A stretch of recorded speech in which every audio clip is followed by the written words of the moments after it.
That's a Utah prison inmate who's been calling me and sending me letters talking about how he can't get into therapy. I wondered, how could that be? We were all promised new billion-dollar prison would provide more treatment. So that there can be more programming here, so that we can give these incarcerated individuals the tools to fix their lives. Turns out dozens of inmates aren't receiving treatment, and they're having to stay behind bars longer because of it. I hear it directly from inmates, hey, my parole date was moved because you couldn't get me the treatment that I needed. I'm Fox 13 investigative reporter Nate Carlisle. We're asking why the new prison isn't delivering what the taxpayers were promised. It's just a lack of resources. Not enough counselors. That's Franklin Carroll. Frank, as I've gotten to know him through all the calls and letters, he's in prison for multiple sex crimes. These notes from the Utah Board of Pardons and Parole make clear that if he wants parole next year, he needs to take that sex offender treatment course. It teaches things like thinking errors and victim empathy.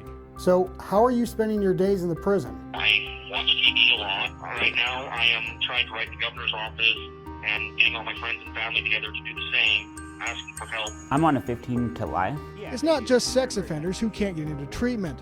Philip Hatfield, serving sentences for attempted murder and assault, said he waited and waited before being admitted into a cognitive behavior course. 7 years. I'd like to get into the substance abuse treatment, but I've been told no on that too because I have to have a year to getting out. So normally what we do is we go through the steps that people have been working on. The inmates in this class are the lucky ones. Data from the Utah Board of Pardons and Parole show that last year, about 67 inmates had their parole dates rescinded because they couldn't get into programming. I thought we could do our lesson on step 7. At $140 a day to house an inmate, that's costing taxpayers. It wasn't supposed to be this way. Back in 2015, legislators sold the public on moving the prison from Draper. Here's how the Prison Relocation Commission marketed the idea. Updated prison designs will incorporate programming that will help reduce the likelihood of repeat criminal activity and help save the state an additional $542 million over the next 2 decades. It's something that we definitely are working on, and it's not okay. Brian Redd became the Utah Department of Corrections director last year. I'm very cognizant of what was promised. He said the prisons in Salt Lake City and Gunnison have been unable to provide treatment due to a lack of staff. We are focused on hiring more therapists now. Correctional officers, yes, because we have security and we have case managers that are focused on providing treatment and helping these individuals navigate. I was a high school teacher before. Now hiring civilian educators. Yes, definitely. A lot of these things too do come with growth. Missed parole dates aren't the only problems created by the lack of programming. Inmates are missing out on therapies that can reduce drug use and violence within the prisons. If you have an individual coming into the prison, Redd drew for us his vision for inmate treatment.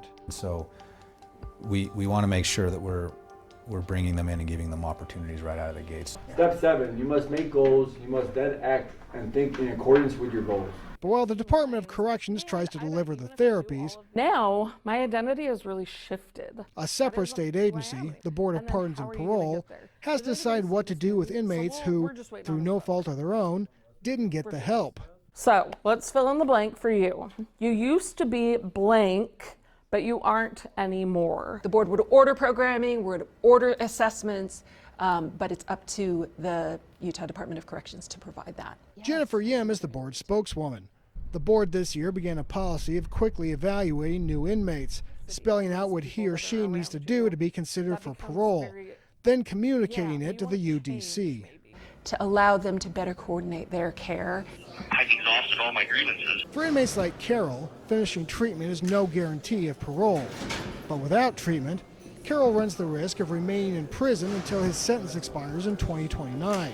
Do you want the programming so you can leave prison early, or do you see a personal benefit to the programming? I will be 100% honest. At first, I wanted to do it for me. I wanted to learn things from it. But now, I just feel like my back's against the wall and I'm forced to do it.